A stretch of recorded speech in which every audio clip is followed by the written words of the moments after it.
Good morning everyone, I hope that got your attention. I'm going to show you the view today while I talk to you very quickly. Basically what we're seeing is, I think the US equity market rally now is back to about where it should have been if we'd had the information we now have about the new variant. So basically the new variant, some people are saying it's mild, but in reality severe fatigue and severe headaches is not that mild for most of us. And also it's very early stages in the understanding and, if you like, the spread of this particular disease virus.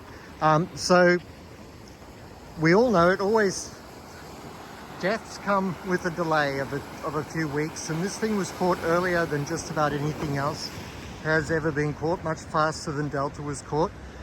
So just keep an open mind on all of that. Don't accept that it is going to stay mild as an illness. And also the WHO issued a quite significant alert on its Monday in Europe, and that is that this is a very high risk of high infectious surge version of the virus, and it is also much more contagious than even Delta. So it will, if it takes hold, spread quickly. Hopefully first indications that it's mild are correct, but we can't be sure of that. So given that we know that, I think, you know, Biden actually summed it up pretty well. It's reason for serious concern, but not for panic. So I think the market's at about the right level, and in fact in the last few hours of New York I started selling again. So in their afternoon, still their afternoon. I just think we saw a massive sell-off, and it broke the back of a lot of funds and traders and investors, and I don't think the market immediately recovers in a sustainable fashion. In terms of economics, the economic data is still very patchy all around the world, still not looking great. We've seen pockets of good data in the US very clearly, but we also are seeing inflation go through the roof. I think overnight in Germany, inflation went to a 10-year high.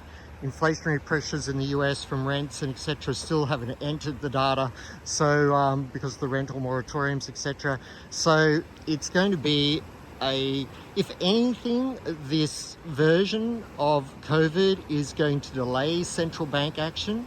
It's going to give them a cover story, if you like, for their ineptitude, which means that we will have now, as we were starting to see movement on the central bank front, we're not going to get that now. Some people take that as a stock market positive. I see that as a disaster for the inflationary outlook.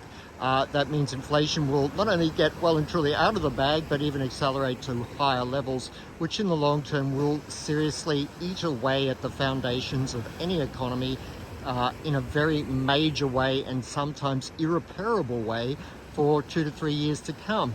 We will still suffer the economic bringing forward of the stimulus measures of activity and that abyss cliff type activity that we will see. We will still see further supply chain disruption. We are most definitely already seeing, and will continue to see further, based on this variant, further disruption to global travel from the level of which it had recovered. So the overall outlook is still very mixed, is a very kind word to use. I think look to sell this equity market rally. I think the Australian dollar's again on the edge of a cliff. So very bearish the Australian dollar, very bearish the Australian and US stock market from these levels. Even after that strong bounce yesterday, it's just sort of completed. And I do believe the RBA and the Fed will sit on their hands a little bit longer than would have otherwise been the case. I think a 3-month delay minimum, maybe 6-month delay due to this variant, and in that time freedom of pricing, profiteering if you like, by the entire world will continue, and again that will sap the power of the consumer. And at some point, with the economic abyss, with higher inflation, with the consumer exhausted, I think we're looking at a bleak economic outlook for the global economy and for the US, and particularly for Australia, where we had that massive bringing forward of economic activity into the previous year. It's not a good outlook at all.